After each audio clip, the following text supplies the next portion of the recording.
नमस्कार बच्चों, स्वागत है आपका जीएस प्रेप के यूट्यूब चैनल पर। आज की वीडियो में हम प्राचीन इतिहास का एक बहुत ही महत्वपूर्ण टॉपिक, जिससे प्रत्येक परीक्षा में प्रश्न जरूर देखने को मिलते हैं, और उस टॉपिक का नाम है प्रमुख अभिलेख और उनसे संबंधित तथ्य। ठीक है।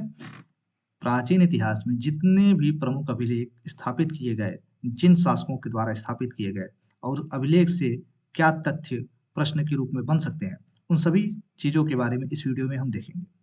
हम आशा करते हैं कि आप ये वीडियो पूरा देखेंगे और आने वाले परीक्षा में इस वीडियो से आपको 1 से 2 प्रश्न जरूर देखने को मिलेंगे। तो आइए आज की वीडियो की शुरुआत करते हैं और पहला अभिलेख जो है बोगज कोई का अभिलेख है, उसके बारे में जानते हैं।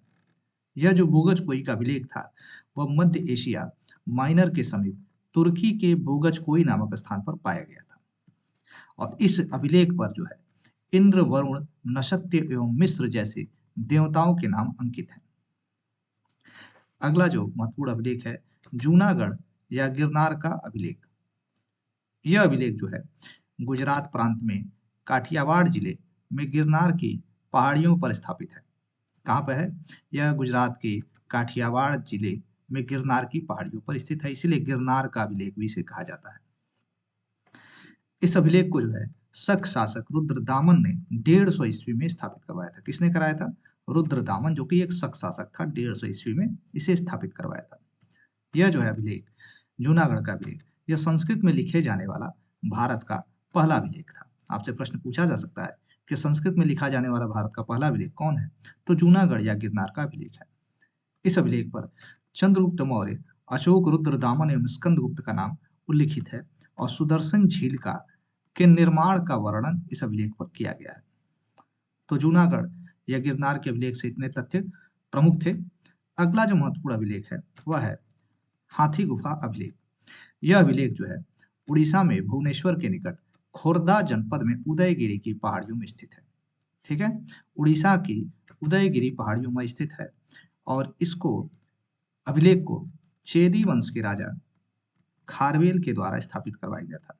राजा खारवेल ने हाथी गुफा अभिलेख को स्थापित करवाया था और इस अभिलेख में महापद्म नंद के विषय के बारे में जानकारी मिलती है, जो कि नंद वंश के संस्थापक थे। इस अभिलेख में जो है राजा खारवेल ने महापद्म नंद द्वारा कलिंग से ली गई जिनसेन प्रतिमा को पुनः पाटलिपुत्र से उठवाकर कलिंग लाया था, इसका वर्णन जो है इस अभिलेख में किया गया है। नहरों का साक्ष्य देने वाला यह जो है अभिलेख प्रथम अभिलेख है।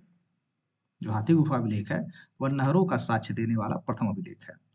इस अभिलेख में जो है महापरमनंद द्वारा कलिंग राज्य में बनवाई गई नहर को तंसुरी से कलिंग राज्य की राजधानी तोसली तक विस्तार करवाया गया था, इसका वर्णन जो है हाथी गुफा अभिलेख में मिलता है। अगला जो महत्वपूर्ण अभिलेख है वह है सहगौरा का अभिलेख। यह चंद्रगुप्त मौर्य द्वारा स्थापित करवाया गया था।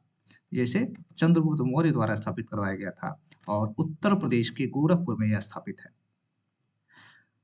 इस अभिलेख से जो है मौर्य काल में अकाल की जानकारी प्राप्त हुई थी, जो सागौरा का अभिलेख है। अगला जो महत्वपूर्ण अभिलेख है वह है महास्थान का अभिलेख। इसे बांग्लादेश में जो है चंद्रगुप्त मौर्य के द्वारा स्थापित करवाया गया था और इस अभिलेख से भी, महास्थान के अभिलेख से जो है मौर्य काल में अकाल की जानकारी प्राप्त होती है। यह सहगौरा का अभिलेख और महास्थान का अभिलेख, ये दोनों अभिलेखों से जो है अकाल की जानकारी प्राप्त होती है। मौर्य काल में अकाल पड़ा था। भाब्रू एवं बैराट का लेख, इसे अशोक द्वारा स्थापित कराया गया था और राजस्थान की यह जयपुर में स्थापित है। इस अभिलेख पर जो है प्रियदर्शी एवं देवनामपी नाम का उल्लेख है, जो दोनों नाम जो है प्रियदर्शी एवं देवनापी, ये दोनों नाम अशोक के नाम है। मानसेहरा का शिलालेख, यह अशोक द्वारा स्थापित कराया गया था, जो कि पाकिस्तान में स्थित है। यह खरोष्टी लिपि में लिखा गया है। अगर आपसे प्रश्न पूछा जाए कि अशोक ने किस शिलालेख का स्थापना करवाया था जो खरोष्टी लिपि में लिखा गया था, तो मानसेहरा शिलालेख। और एक और शिलालेख है शहबाजगढ़ी, यह भी खरोष्टी लिपि में ही लिखा गया है और इसकी स्थापना भी अशोक ने करवाई है और यह भी पाकिस्तान में ही स्थित है। तो मानसेहरा और शहबाजगढ़ी दोनों को खरोष्टी लिपि में लिखा गया है। अगला जो अभिलेख है वह जूनागढ़ व गिरनार का अभिलेख है, जिसकी स्थापना अशोक ने गुजरात में की थी। अगला जो अभिलेख है धौली तथा जबगढ़ का अभिलेख, ये दोनों अलग अलग अभिलेख हैं। इसकी स्थापना भी अशोक ने उड़ीसा में की थी। अगला जो अभिलेख है यर्रागुड़ी का अभिलेख, इसकी स्थापना भी अशोक ने आंध्र प्रदेश में की थी। डायरेक्ट प्रश्न यहाँ से पूछे जाते हैं, कभी कभार मिलान के लिए दे देता है, ठीक है, या डायरेक्ट प्रश्न इससे पूछ लिया जाएगा। अगला जो अभिलेख है कालसी का अभिलेख, जो अशोक ने स्थापित करवाया था उत्तरापथ में। अगला जो महत्वपूर्ण अभिलेख है वह है सोपारा। सोपारा का अभिलेख अशोक ने स्थापित करवाया था महाराष्ट्र में, ठीक है।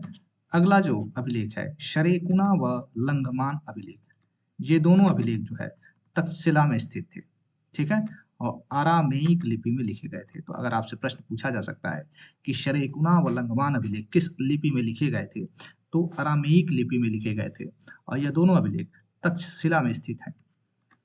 अगला जो अभिलेख है, तीन अभिलेख हैं मास्की, उड्डेगोलम व नेत्तूर। ये तीनों अभिलेखों की स्थापना अशोक ने कर्नाटक में की थी और इस तीनों अभिलेख पे जो है अशोक शब्द अंकित है। लेकिन मास्की अभिलेख पर जो है एक शब्द है बुद्ध शाक्य। ये बुद्ध शाक्य जो है अशोक के लिए अंकित है। केवल मास्की अभिलेख पर बुद्ध शाक्य अंकित है, लेकिन जो अशोक शब्द है वह तीनों अभिलेखों पर मास्की, उड्डेगोलम व नेत्तूर पर अंकित है। अगला अभिलेख है गुर्जरा। गुर्जरा अभिलेख की स्थापना जो है अशोक ने मध्य प्रदेश के दतिया जिले में की थी। इस पे भी जो है अशोक शब्द अंकित है। भाब्रू एवं बैराट के अभिलेख के बारे में आपको बताते हैं कि यह अभिलेख अशोक ने स्थापित करवाया था राजस्थान के जयपुर में। इस अभिलेख पर जो है प्रियदर्शी एवं देवनाम प्रिय अंकित है। इस वीडियो से जरूर 1 से 2 प्रश्न आपको आने वाली परीक्षा में देखने को मिलेंगे, चाहे आप किसी भी परीक्षा की तैयारी कर रहे हो, चाहे आप वनडे एग्जाम की तैयारी कर रहे हो, चाहे आप पीसीएस की तैयारी कर रहे हो, डायरेक्ट प्रश्न यहाँ से आपको देखने को मिलेंगे।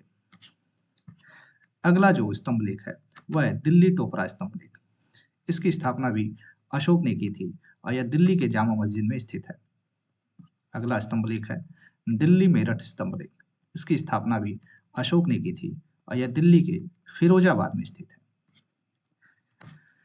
अगला जो स्तंभ लेख है लौरिया अलराज, लौरिया नंदनगढ़ और रामपुरवा का स्तंभ लेख। ये 3 स्तंभ लेख हैं, लौरिया अलराज, लौरिया नंदनगढ़ तथा रामपुरवा।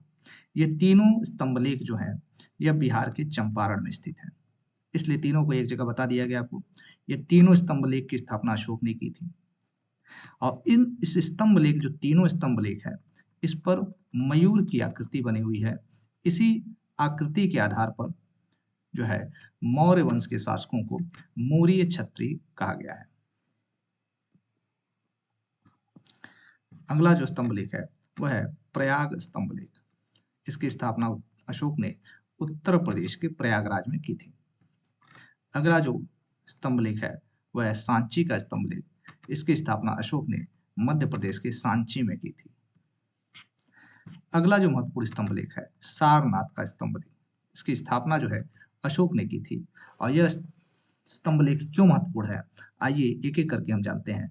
इसकी स्थापना जो है उत्तर प्रदेश के सारनाथ में हुई थी और इस अभिलेख में, इस लेख पर जो है 4 सिंह की आकृति एक दूसरे से पीठ सटाकर बैठी हुई है तथा नीचे जो है 4 पशुओं की आकृतियां बनी हुई है।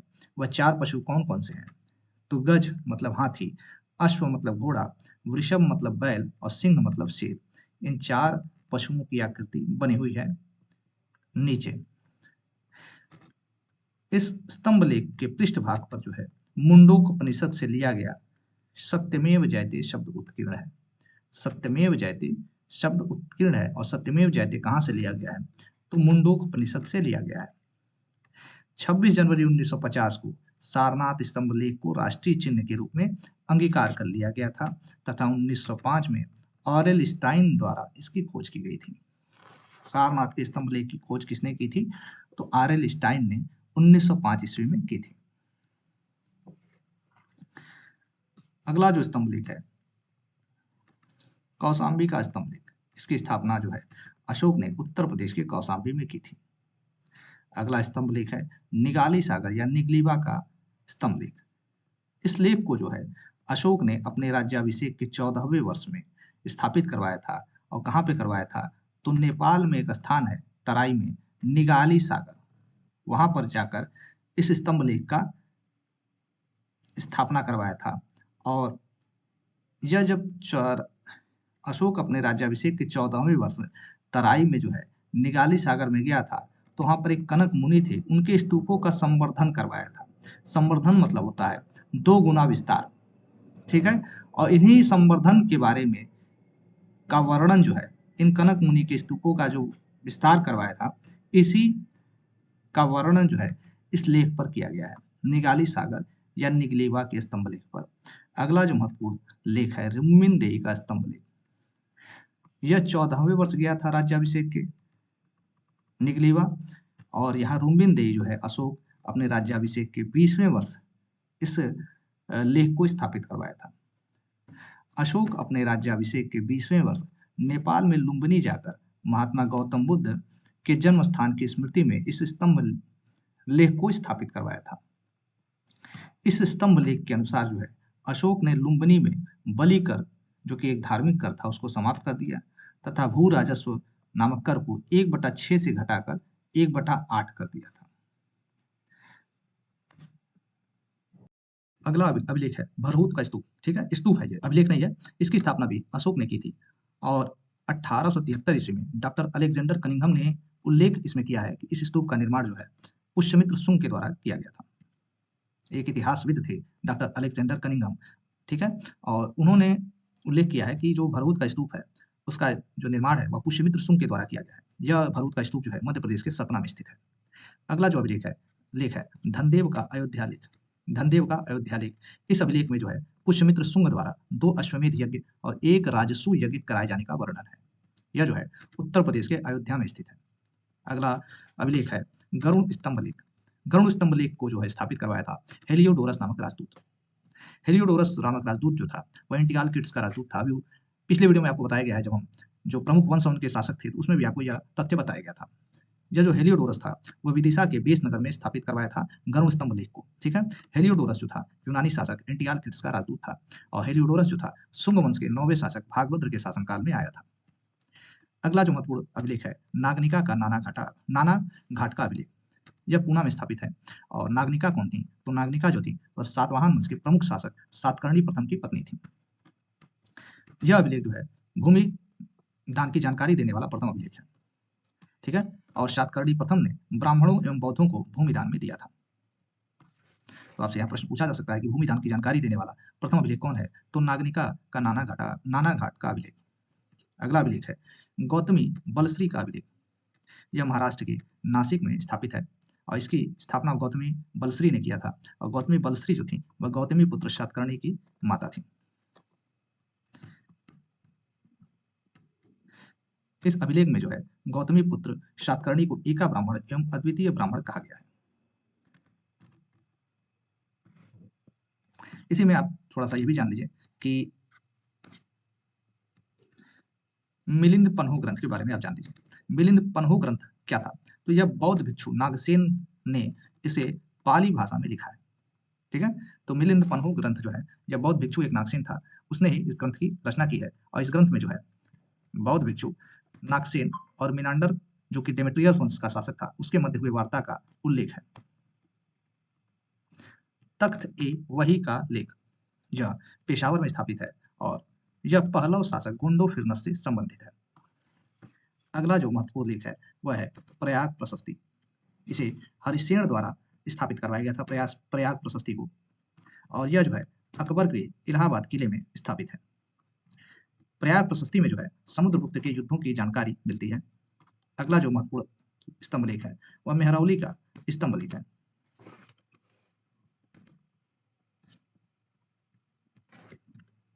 मेहरौली के स्तंभ लेख के बारे में आइए जानते हैं। चंद्रगुप्त द्वितीय ने इसे 410 ईस्वी में दिल्ली के मेहरौली में स्थापित करवाया था। इसके ऊपर जो है गरुड़ की आकृति बनी हुई है।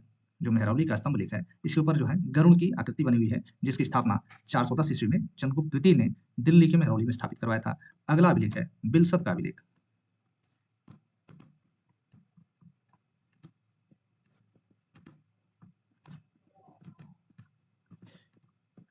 ठीक है, बिलसत के अभिलेख के बारे में आइए जानते हैं। तो बिलसत का अभिलेख जो है, इसे कुमारगुप्त ने स्थापित करवाया था। गुप्त काल के एक शासक थे कुमारगुप्त, इसने ही स्थापित करवाया था बिलसत के अभिलेख को। और कुमारगुप्त जो था वह सर्वाधिक अभिलेख स्थापित करने वाला शासक था। इसने कुल 18 अभिलेखों की स्थापना करवाया था। अगला अभिलेख है भीतरी का अभिलेख। भीतरी का अभिलेख जो है, स्कंदगुप्त ने इस अभिलेख को उत्तर प्रदेश के गाजीपुर में स्थापित करवाया था और इस अभिलेख से स्कंदगुप्त द्वारा हूणों को पराजित करने और भीतरी में वैष्णव मंदिर बनाए जाने का वर्णन प्राप्त होता है। तो प्रश्न कई बार पूछा गया है कि किस अभिलेख में जो है हूणों को पराजित करने का वर्णन है, तो भीतरी का अभिलेख है और यह उत्तर प्रदेश के गाजीपुर में स्थित है। अगला महत्वपूर्ण अभिलेख है एरण का अभिलेख। इस अभिलेख को जो है भानुगुप्त ने मध्य प्रदेश के सागर जिले में स्थापित करवाया था और यह सती प्रथा के विषय में जानकारी देने वाला अभिलेख है। ठीक है, इस अभिलेख में जो है भानुगुप्त के सेनापति गोपराज की पत्नी मालगौड़ा का सती तथा हर्षवर्धन के पिता प्रभाकर वर्धन की पत्नी यशोमती के सती का वर्णन है। तो सती प्रथा के विषय में जानकारी देने वाला अभिलेख कौन है, तो एरण का अभिलेख है, जिसे भानुगुप्त ने स्थापित करवाया था मध्य प्रदेश के सागर जिले में। अगला अभिलेख है बांसखेड़ा का ताम्र लेख। इस अभिलेख को जो है, इस लेख को 628 ईस्वी में हर्षवर्धन ने उत्तर प्रदेश के शाहजहांपुर जिले के बांसखेड़ा में स्थापित करवाया था और इस लेख पर अर्कट सागर, जो कि एक गांव था, उसको चंद्रबली भट्टस्वामी नागर ब्राह्मणों को दान में दिए जाने का उल्लेख है। ठीक है, बांसखेड़ा का जो ताम्र लेख था वह 628 ईस्वी में हर्षवर्धन ने स्थापित करवाया था और इस लेख पर एक अर्कट सागर गांव था, उसको चंद्रबली भट्टस्वामी नामक जो है ब्राह्मणों को दान में दिए जाने का उल्लेख है। अगला जो ताम्र लेख है मधुबन का ताम्र लेख। इस लेख की भी स्थापना जो है हर्षवर्धन ने 631 ईस्वी में उत्तर प्रदेश के मऊ जिले के मधुबन नामक स्थान पर की थी और इस लेख पर जो मधुबन के ब्राह्मण थे उनको कुशीनगर दान में दिए जाने का उल्लेख है। अगला अभिलेख है एहोल अभिलेख। इस अभिलेख की रचना जो है रचना रविकीर्ति द्वारा कर्नाटक के बीजापुर जिले में की गई है। रविकीर्ति जो थे वह एक कवि थे, या बादामी या वातापी के चालुक्य वंश के शासक पुलकेशिन द्वितीय के दरबारी कवि थे। अगला जो महत्वपूर्ण अभिलेख या प्रशस्ति है ग्वालियर प्रशस्ति। यह जो है गुर्जर प्रतिहार वंश के शासक मिहिर भोज प्रथम द्वारा स्थापित कराई गई थी और इसके अनुसार जो है नागभट्ट प्रथम को मालवा का गुर्जर प्रतिहार वंश का संस्थापक माना जाता है। तो इस प्रकार जो है प्राचीन इतिहास के जितने भी अभिलेख थे, स्तंभ लेख, लघु लेख, ताम्र लेख, प्रशस्ति, प्रयाग प्रशस्ति, उन सभी तथ्यों के बारे में आपको यहाँ पर बता दिया गया इस वीडियो के माध्यम से। और अगर आप ये वीडियो पूरा देखे होंगे तो आपको जरूर आने वाली परीक्षा में आपको इस वीडियो में से 1 से 2 या 3 प्रश्न भी आपको देखने को मिलेगा। और अगर आपको ये वीडियो अच्छी लगी हो तो इसे लाइक कीजिए, शेयर कीजिए और सब्सक्राइब करना ना भूलिए। धन्यवाद, जय हिंद, पढ़ते रहिए, मस्त रहिए, स्वस्थ रहिए।